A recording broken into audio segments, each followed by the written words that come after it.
Hi guys, welcome and welcome back to my channel. This is my final video in my lock series, my lock extension series, in which I show you guys how to attach your lock extensions to your existing natural hair or your locks, whichever one. You'll be learning it in this video. In my previous videos, a part of this lock extension series, I actually went into human hair versus synthetic lock extensions and which one would be best for you based on their pros and cons, as well as I went into the brands of these human hair and synthetic lock extensions in my second video. And in my third video, I showed you how to make lock extensions the easy way, the foolproof way, and I know that you all will be able to get it with that video. So if you haven't seen those previous videos, I'll leave it in the icons above. Let's get straight into how to attach or install your lock extensions. So to demonstrate the procedure today, I'm going to be using this braided section of hair with the ends combed out, and this could represent the lock with the ends combed out because that is what you will need to do if you need to attach on lock extensions, as well as it could also signify natural hair, right? And this is our lock that we would have made in the previous video. So let's get into it. In order to attach the both sections together, of course we need to line them up like this, right, where both ends are facing each other. What you can do is overlap just a bit in order to get a more sturdy or strong connection to make the lock. So the tool that we will be using would be our crochet needle. This one is size 16, it's by the brand Donna, and it's very small, right? The size is extra small. And just to compare, this is the traditional crochet hook.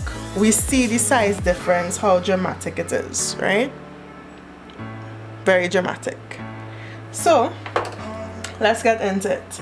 Again, as I just explained, you're going to line up the two ends together. Alright, so this is with the ends lined up. And in order to show you clearly, what you're going to do is you're going to go in and out. And when you do this motion, it's important that you turn the crochet needle. Usually I like to do a swivel motion like this while going in and out of the braid. Right, and it's also important to turn the lock as well. Now I'm only holding the hair like this for the initial demonstration. The best thing to do is to hold the hair like this and perform the same movements in and out, and that's where you kind of form the lock, right? So let me go do this little part quickly just so you can see the dramatic difference it makes. Right, so when you keep moving the lock and the hair in and out, and you turn, right, and you keep doing that, eventually the hair will mesh together. So you see what happened there, right? We now have an official connection there, so that if I let it go, you can tell that it's connected. Alright, so this is the motion that you're doing, and you'll be constantly turning the lock as well as the hair. So in, out, and you're angling and you're turning the hair as you go.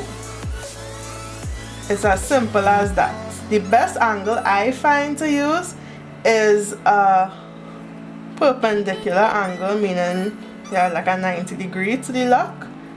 That's just what I prefer. If something else works for you better, you can do that as well. To slow it down even further, right? Let's say you were to go in there. What you're really doing with the little hook, you are grabbing hair in. So though it may seem as though not much is getting done, you're actually pulling the hair through.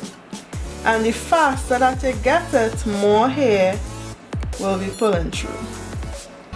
Right, so you're pulling the hair through with intention. When you first start this, it may be a little slow, and I'm just doing it really slowly for demonstration, but over time you will get it much faster. right? So let's say you were to do this and keep turning the hair. So let me hold it properly.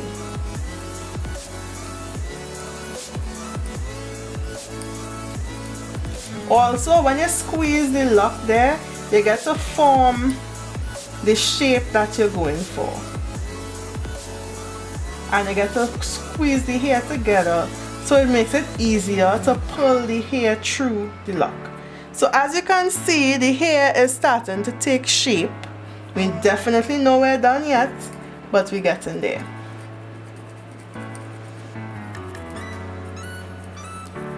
Personally, I recommend a crochet hook without the little latch, because this one actually has a latch at the end. However, if you find it with this, it's fine, it will still work. So I'm just going to turn the hair upside down now, just because that's what I kind of want to do.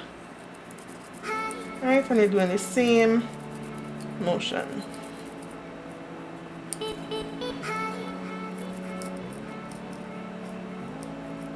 Right, pull and through, pull and through.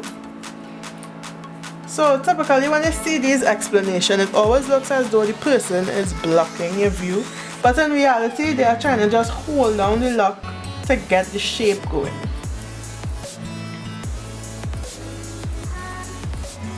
When you get more practice, you'll find your rhythm. In my video on how to make lock extensions, I actually did it a simple way in which beginners could get it easily, because I tend to demonstrate with the larger crochet hook as well as using your hands. That way you get the hang of the crochet hook before you go in with the smaller one. So this is just me trying to demonstrate the drama with the pressing without having my hand in the way, so that you all could see it a little more clearly. Alright, so holding it like this isn't ideal.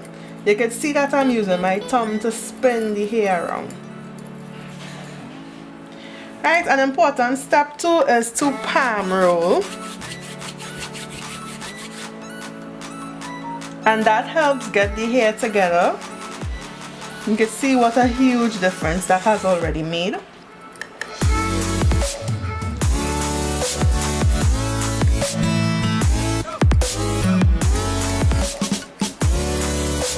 I'm seeing a slight bump here, so what I will do, I'll go in with the larger normal size crochet hook just to fill the gap.